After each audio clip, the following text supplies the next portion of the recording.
सोचिए अगर आपको किसी ऐसी जगह छोड़ दिया जाए जहां पानी का नामो निशान ना हो, बारिश का कोई भरोसा ना हो, दिन में सूरज आपको झुलसा दे और रात में ठंड हड्डियों को जमा दे, क्या आप वहां जिंदा रह पाएंगे? आप कहेंगे नामुमकिन। लेकिन हैरत की बात है कि ऐसी जगह पर करोड़ों साल से जिंदगी सांस ले रही है। ये जगह है नामीब रेगिस्तान, दुनिया का सबसे पुराना रेगिस्तान। इतना पुराना कि जब डायनासोर घूम रहे थे तब भी यहाँ की रेत हवा में उड़ रही थी। आज हम इसी रेगिस्तान की यात्रा करेंगे, देखेंगे यहाँ की रेत क्यों बूढ़ी नहीं होती, यहाँ जीवन कैसे हर दिन मौत को मात देता है और क्यों ये जगह दुनिया के सबसे रहस्यमय इलाकों में गिनी जाती है। दोस्तों, नामीब को अगर नक्शे पर देखना हो तो आपको अफ्रीका के दक्षिणी कोने तक जाना होगा। यहाँ एक लंबी पट्टी जैसी जमीन है जो अटलांटिक महासागर के किनारे किनारे फैली है। ये ज्यादातर नामीबिया देश में आती है, लेकिन इसका कुछ हिस्सा अंगोला और दक्षिण अफ्रीका तक भी जाता है। इसकी लंबाई लगभग 2000 किलोमीटर है और चौड़ाई कभी 100 किलोमीटर तो कभी 160 किलोमीटर। यानी ये रेगिस्तान समुद्र के किनारे किनारे एक लंबी चादर की तरह फैला है। इसीलिए इसे लोग फोक डेजर्ट भी कहते हैं, क्योंकि यहाँ का जीवन बारिश पर नहीं बल्कि समुद्र से आने वाली धुंध पर टिका है। वैज्ञानिकों का मानना है कि नामीब रेगिस्तान कम से कम 5 करोड़ साल पुराना है।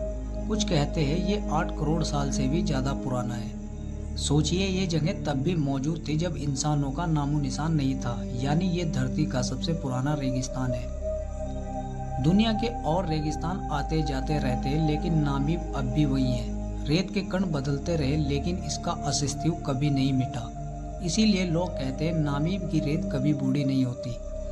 अगर आपको लगता है कि थार या सहारा मुश्किल है तो नामीब उनसे कहीं ज्यादा मुश्किल है। यहाँ कुछ इलाकों में साल भर में सिर्फ कुछ ही मिलीमीटर बारिश होती है। कभी कभी तो सालों तक एक बूंद पानी भी नहीं गिरती। दिन में तापमान 45 से 50 डिग्री तक पहुँच जाता है। रेत पर हाथ रखो तो ऐसा लगेगा जैसे तवा गर्म हो, और जैसे ही सूरज ढलता है वही जमीन बर्फ जैसी ठंडी हो जाती है।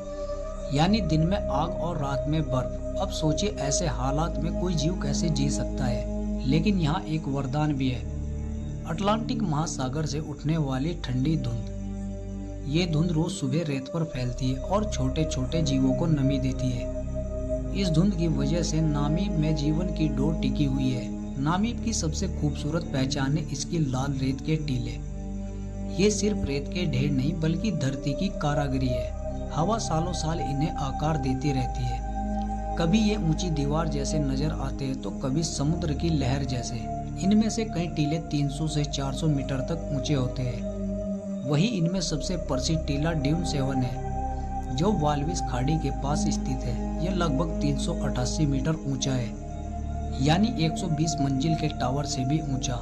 इन टीलों का लाल रंग इसलिए होता है क्योंकि इनकी रेत में आयरन ऑक्साइड यानी लोहे की जंग मिली हुई है। जैसे जैसे रेत पुरानी होती है उसका रंग और गहरा लाल हो जाता है। हर सुबह जब सूरज निकलता है तो ये टीले सुनहरे दिखाई देते हैं, और जैसे जैसे दिन चढ़ता है ये नारंगी और फिर गहरे लाल हो जाते हैं। शाम को सूरज ढलते ही ये बैंगनी और काले पड़ जाते हैं। कहा जाता है नामीब के टीले हर घंटे नया रंग बदलते हैं, और इन्हीं रंगों में छिपी है पराकृति की सबसे अनोखी पेंटिंग। तो दोस्तों, नामीब का पहला चेहरा हमने देख लिया।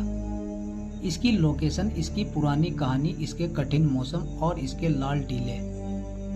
लेकिन नामीब की असली जादूगरी अभी बाकी है, क्योंकि यहाँ ऐसे जीव रहते हैं जो कोहरे से पानी पीते हैं, ऐसे पौधे जो हजारों सालों तक जिंदा रहते हैं, और ऐसे जानवर जिनके सींग तलवार जैसे दिखते हैं। रेगिस्तान का नाम सुनते ही दिमाग में खालीपन, वीरानी और मौत जैसी खामोशी आती है। लेकिन नामीब इस सोच को गलत साबित करता है, क्योंकि यहाँ इस बंजर जमीन पर भी जीवन धड़कता है। इतना ही नहीं, यहाँ के जीव इतने अनोखे हैं कि उनकी कहानी सुनकर आप दंग रह जाएंगे। सबसे पहले मिलिए नामीब के सबसे छोटे जीव से, जिसका नाम है डेजर्ट बीटल। अब आप सोचेंगे, रेगिस्तान में जहाँ पानी की एक बूंद मिलना मुश्किल है, वहाँ ये छोटा सा जीव कैसे जीता होगा। इसका राज है कोहरा। सुबह होते ही अटलांटिक महासागर से धुंध आती है। बीटल रेत पर चढ़कर अपनी पीठ को आसमान की ओर झुका लेता है। इसके पंखों की सतह पर छोटे छोटे खास बिंदु होते हैं। कुछ पानी खींचते हैं और कुछ पानी को धकेलते हैं। धुंध की बूंदें इन बिंदुओं पर जमती है और धीरे धीरे नीचे बीटल के मुंह तक पहुंच जाती है। फिर ये उन्हें पीकर अपनी प्यास बुझाता है।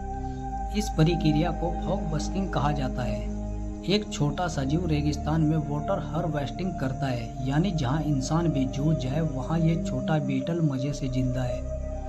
अब चलते हैं पौधों की दुनिया में। रेगिस्तान में वैसे तो पौधे मिलने मुश्किल है, लेकिन नामीब में एक ऐसा पौधा है जो धरती पर और कहीं नहीं मिलता। इसका नाम है वेलविचिया। पहली बार इसे देखने पर आप सोच में पड़ जाएंगे, क्योंकि इसमें ना फूल है, ना बड़ी डालियां, ना घनी पत्तियां। बस जमीन से दो लंबी और मोटी पत्तियां निकलती है जो समय के साथ मुड़कर, फटकर और जमीन पर फैल जाती है। लेकिन यही साधारण सा दिखने वाला पौधा असल में चमत्कार है। ये पौधा हजारों सालों तक जिंदा रह सकता है और कुछ पौधे 1500 से भी ज्यादा साल पुराने पाए गए हैं। ये अपना पानी सीधा मिट्टी से नहीं लेता, बल्कि हवा की नमी को खींचकर जीता है। यानी नामीब के कोहरे पर निर्भर ये पौधा सदियों तक जीवित रह सकता है। वैज्ञानिक कहते हैं कि अगर रेगिस्तान में अमरता का कोई प्रतीक है तो वो है ये पौधा। अब आते हैं रेगिस्तान के सबसे शाही और ताकतवर जानवर ओरेक्स पर। इसके लंबे सीधे तलवार जैसे सींग, चमकती आंखें और मजबूत शरीर। यह जानवर रेगिस्तान का असली योद्धा है। जहां बाकी जानवर पानी के बिना तड़प जाते हैं, वहीं ओरेक्स हफ्तों तक बिना पानी पिए जिंदा रह सकता है। इसका राज है इसका शरीर। ओरेक्स अपने शरीर का तापमान इस तरह नियंत्रित करता है कि कम से कम पानी खर्च हो। दिन में ये ज्यादा हिलता डुलता नहीं और रात को ठंडी हवा में घूमता है। इसके अलावा ये जिन पौधों को खाता है उनसे मिलने वाली नमी भी इसके पानी की कमी पूरी कर देती है। अगर रेगिस्तान में जीवित रहने की कोई मिसाल देनी हो तो वो है ओरेक्स। इसीलिए इसे लोग डेजर्ट वॉरियर भी कहते हैं। नामीब की रेत में सिर्फ बड़े जानवर ही नहीं रहते, यहाँ की रेत छोटी छोटी अद्भुत कहानियों से भरी है। मिलिए साइड वाइंडर सांप से। ये सांप रेत पर सीधा नहीं रेंगता, ये अपने शरीर को अजीब एंगल में मोड़कर साइड से रेत पर फिसलता है। यही वजह है इसे साइड वाइंडर कहा जाता है। इसका तरीका इतना तेज और कमाल का होता है कि ये रेत में धंसे बिना तेजी से आगे बढ़ जाता है। इसी तरह एक छोटी छिपकली है सीविंग लिजर्ड। ये रेत पर तेजी से दौड़ती है और जब गर्मी बर्दाश्त नहीं होती तो तुरंत रेत में घुस जाती है। रेत इसकी ढाल है और यही इसका एयर कंडीशनर भी। रेगिस्तान के आसमान में भी जीवन है। यहाँ कुछ खास किस्म के पक्षी रहते हैं जो समुद्र से आने वाली नमी और छोटे कीड़ों पर निर्भर होते हैं। कुछ पक्षी सुबह सुबह धुंध में अपने पंख फैलाकर उस पर जमी नमी पीते हैं, तो कुछ शिकार के लिए रेत पर गोता लगाते हैं। इनके लिए नामीब सिर्फ एक घर नहीं बल्कि एक अनोखा इकोसिस्टम है। तो दोस्तों, ये थी नामीब की एक कहानी जहां छोटे बड़े जीव जंतु अपने तरीके से जीना सीख गए। आपको ये सफर कैसा लगा नीचे कमेंट कर सकते हैं और इस वीडियो को लाइक करके चैनल को भी सब्सक्राइब कर लेना।